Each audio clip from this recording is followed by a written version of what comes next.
the good. I'm podcast? here. Huh? What's the name of the podcast? Name of the episode? The podcast. Loaded sheep. Loaded naked gun. Welcome to the Naked Gun. I'm Aaron. Welcome to the Loaded Goat. Somebody needs to eat his Wheaties. I have crackling oat bran every morning. Oh, good. I'm glad to hear that. Yeah, but thank you. Yeah. Should we? What are we talking about today? Well, kind of reached a moment saying goodbye to Don Knotts. Basically, he'll be back a few episodes, but he's pretty much this is it. This is the end of it. This is pretty much the end of his run. The untying of the great Don Knott. I mean, I think we're just wishing him well. This is his last episode as a regular. Don not to be a regular anymore. I see it doesn't bother you as much as it does some Andy Griffith fans that Don Knotts left the show. He's got to go on to do, great movies like that one with the big bellow, the Magical Miss Maisel. What's the show? The Incredible Mr. Limpet. Yeah, that one. That one, yeah. Well, he never really achieved any success in films the way he did with the Andy Griffith show. I'm not here to judge. I haven't either. Neither have I. I think, honestly, I think about send-offs that you see in television, you look at how they do it now. And I mean, if somebody's leading a show, I mean, it's almost like a 6-week event or a 6-episode event. And not only is this so subtle, it's an episode where he is just flat out annoying. And it's kind of like, yeah, Barney, we'll see you. Yeah. Yeah. It is weird when you think about it that way. It is a strange send-off. Yeah. It's the opposite, it's the opposite way most people do it. Like you think about the way that they're like CGIing some folks that have passed into later movies to keep those characters around longer.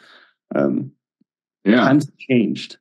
I mean, even Michael Scott, who was one of the more annoying characters in television history, got a better send-off on The Office than Barney Fife did. Yeah. Well, should we dive in? Let's go. All right, this episode first aired on April 19th, 1965. I should probably say what the episode is. It's Opie, Flunks, Arithmetic. So it's an Opie-centric episode that is Barney's final one. Yep. I can confirm all of that is true. That is what we're talking about, and it's what it's about. I appreciate whatever it is you're doing. We open with Andy trying to swat a fly in the jail. He's about to swing at one at the door, and it opens, and it's Helen. And she's talking about how all the kids can't concentrate at this time of year, but all Andy seems to be able to concentrate on is the fly until he learns that Opie got a D in arithmetic. This is the second episode in a row that started with a fly scene. You're right. Yeah, it really does. It kind of really makes you stop and think. Yeah. I did think that Helen came out with some good charm in this. I've not been a huge fan of Helen, but I think she's charming in this scene because you think that at least I thought she was going to be mad at Andy, and then she gets a little sly smile and you see a little bit of a playful banter there that you don't often get. You certainly don't get later in this episode. No, you do not. I will say, when you say it makes you stop and think, I always say that when a nanogenarian celebrity dies. Totally. Wow, it really makes you stop and think. I say that kind of. I found that is one of my classic jokes of this season, where with things completely unrelated. Well, that makes you think. That makes you think. It's a good joke. It always makes me laugh. But in comes Opie with the football, and Helen leaves, and Andy asks him what's going on with him in arithmetic, and he's having trouble with long division. Girl, us both. It is one of those things you just take for granted now with the calculator. I mean, I can do long division, but it's not something I haven't done long division in years. There was a meme I saw recently that I thought was quite a bit of fun. And it's just like, I was playing on the calculator app, and there are some really big numbers on there. On the calculator? Yeah. You can make big numbers on the calculator, and you can divide them. You can sometimes get them down to like millionth of a decimal point too, which is amazing. Yeah.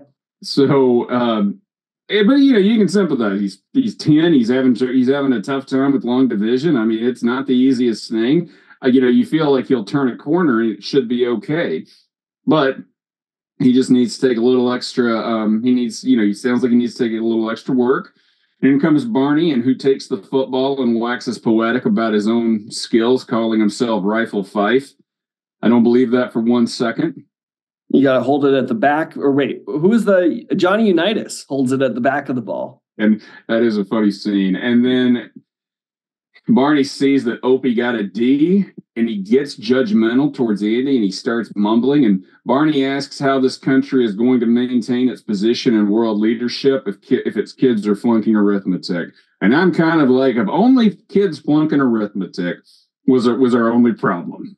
I was older than Barney when I took this approach, but math was never my strong suit, still isn't. And when I've dropped a lot of math classes. And so I never even knuckled down to try to do it. It was like, ooh, nope, honors is not for me this year. Let's go back down. Let's see. Well, there are times where I will, I do a lot of writing on health issues.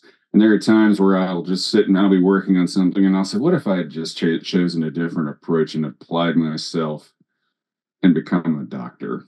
And then I remember I was terrible at biology and terrible at chemistry. And those are really two classes you need to excel in to become a doctor. I had a dream in the last couple months that I was in math and wasn't in college, the one math credit I needed, which was pre-calc the second time I'd taken it because I took it in high school and then here. And I had to stop. It was really a stressful dream because I wasn't going to graduate because I couldn't figure out the different applications. That's kind of like what the test dream. I know for people have the dream they're still in college and they have a test and they haven't studied for and they're having to run to it. It's it's just the not prepared dream. The not prepared. Yeah, I'm always really well prepared, so it's rare for me. That's what I've always said. I'm like Chris Cordingley, ready for anything. Every time you say my name, I think, don't say my name on this, but it's it's known. It is known. It's listed on the website. I mean, if I'm scared of my own celebrity status. I mean, yeah, if we start getting trolled, then we'll pull back on that. Yeah. And so later that night, Andy comes in to help Opie with his long division, and he can do it, obviously, but he's having a tough time explaining to Opie why he does what he does. Because once you really nail long division, you're just you know what you're doing, and it's not really something where you really have to explain why or understand why. So he just basically says he does what he does, and it's just not very helpful. And in town the next morning, Barney runs into Aunt B and tells her about Opie's issues and gets her all riled up and mentions that he might turn into a dropout. That's always a cringe scene is Barney ginning Aunt B up. It's just it's not something you always want to see. And Aunt B brings it up that evening to Andy, and Andy's getting annoyed, as you can imagine. And Aunt B says she's worried Opie's going to be a dropout. And in comes Barney bringing a magazine article about the bleak future facing our next generation, which I'm kind of like, tale as old as time. A tale as old as time, and I'm kind of like, if you thought that generation had a bleak future, imagine all the stuff we hear about this next generation. Yeah, that's prime time of America. Yeah, we don't get political on this podcast, so I won't touch that. It's a new day in America. Wasn't that Morning in America? Well, no, there was we'll figure it out later. Tune in for our other podcast where we just talk about history. Yeah, there you go. So Barney comes in, Aunt B gets worried, Andy gets mad, Barney brings up the idea of sending Opie to a vocational school. And I'm not really, I know parents can sometimes get a little over the top about how protective they are of their kids, but I can't imagine going up to any of my friends who have 10-year-old kids and broaching the idea of sending them to a vocational school. Yeah, it feels a little too early to specialize, There's that, but I was talking more about the actual, butting in like that, I guess is what I'm saying. Yeah, no, I agree. It's very inappropriate. Yeah. Andy gets mad, Barney storms off, and over at Helen's, Andy is asking her how important she thinks it is. And he asks, and she doesn't seem too worried. And he asks if Opie never gets better at arithmetic, will that keep him out of college? And Helen says she supposed it could. I mean, if he can't do long division, yeah, he's going to have a tough time getting into college. Yeah, that's correct. I mean, but I think that, I have to imagine that was the case, pretty much been the case since we had higher education in this country, don't you think? I think so. Yeah. Andy leaves and goes home, and he sternly sends Opie upstairs to study his arithmetic as we go to commercial. The biggest problem here is he's arithmetic off. He's oh gosh. Yeah, he's here all week, folks. Try the meatloaf. But I mean, if Opie doesn't understand how to divide something, then just doing his homework, I don't know if is really going to be helpful. Yeah, I agree. Yeah. So after the break, Opie comes into the jail with Barney, who wants to discuss vocational school with him, and Barney gives him an aptitude test. And it's not going as well as Barney would like, and he's getting frustrated because Opie is asking specific questions before answering Barney. Did you ever take that military aptitude test that they did in high schools? What did they say you'd be good at? I don't remember. I don't remember either. I feel like there was nothing. I feel like if they would have said I was good at anything, I would remember. So they're probably like, oof. I mean, it wasn't like I feel like I passed. Yeah, I didn't feel like I passed up a career in engineering because based on and I just said, well, no, I don't want to do this. I think they said you should be a sports freelance writer. That's yeah. Now I don't know. I do think it was like you have an aptitude. I don't think they didn't really talk about it excelling in any specific area. Yeah, okay. Andy comes in and sees what's going on, and he sends Opie home, and he then shoos Barney out, and Barney leaves, and Andy is annoyed. And at dinner, Opie seems distracted and goes out to study, and Aunt B then is saying they ought to cut Opie some slack because she heard that Einstein was a dropout. And Barney, this is pretty funny. Barney says, well, think how far he would have gone if he hadn't dropped out. And it turns out Aunt B was really talented in chemistry, but didn't go to college. And Barney says he blew his chance in high school because his mind wandered, although he had a direct line to the FBI because he had a relative who did some plumbing up in Washington, but they wanted college graduates. They just don't hire anybody. Yeah. The next morning, Helen comes in and tells him Opie is doing worse, and Andy is mad and says he's been making Opie study harder, and Helen tells him that's the problem and that she let him go play, and Andy feels undermined, and Helen basically just cuts him down to size and tells him he's been pushing him too hard and this approach isn't working before she storms off. Yeah. I always feel like Helen could be, she doesn't play this, they talk about how they have a good relationship. Like, I feel like you'd play a little bit more of the, like, I've been with you how long, Andy? Like, I am a parental figure for Opie at this point. I'm also his teacher, so I have a little bit more say to do this too than just a random teacher. Yeah, it was that's when I say it was 1965. Yeah. Okay. Yeah, April 20th, 18th, about that time. April 19th. Yeah. Okay. 1965. Vibe I'm getting. Yeah. That night at the Taylor household, Andy comes in and tells Opie he'll quit pushing him so hard, and what is a nice scene. And we go to commercial. This episode was produced by Pod Machine. They do a great podcast at a great rate. I was fortunate to get started on this a few years ago, and I've just been very, very pleased with it ever since. I mean, they will edit your podcast. They will do artwork for your podcast. They'll do the YouTube videos for the podcast, and they have a very quick turnaround time once you upload all your material. So I highly recommend it. I'm pro pod in general. I love bean pods. I like pod hotels.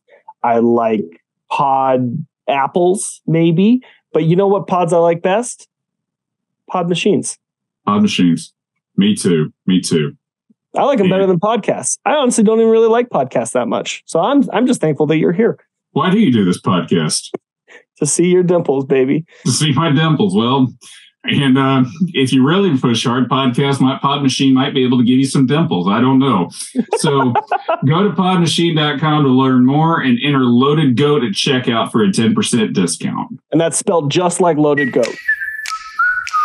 What's funny about this is if you were watching this in syndication, you just most of the time didn't even see what would have been Don Knotts' final scene. But in the epilogue, Barney brings Andy coffee, and Andy says they worked it out on finding a middle ground with he and Opie.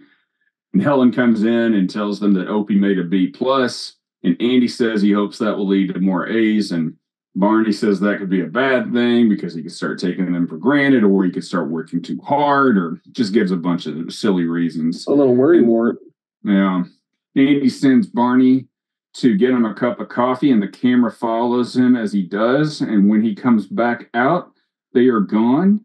And we give Barney a close-up of a final moment of irritation as we close the show. And apparently, that's how we sent off television icons in 1965. It is really funny in that context. Yeah. Was that known at the time, do you think? Yeah, because after the final shot, they had a wrap party, and they actually gave Don Knotts a gold watch with a large number 5 on the back to represent 5 years. Oh, cool. Yeah. So, Don Knotts. We'll ever get a gold watch for working somewhere for 5 years? I got a paperweight. Nice. I haven't even gotten that. Yeah. There's no, at my LLC, there's no awards for doing this for so many years. Poor guy. Yeah, I know. I should say something to the boss. And well, it's just, I will tell you. So I think this is probably a point we should flag for folks is we're going to be, after we wrap up season 5, we're going to be taking some time off. We've been going straight for the last 3 or 4 years now doing these episodes, but we'll be back sometime later in the year. But just wanted to give folks a heads up. We'll start, we're going to do the last 2 episodes, and then we'll take a long break between seasons 5 and 6. We're not going to be recording. That's right.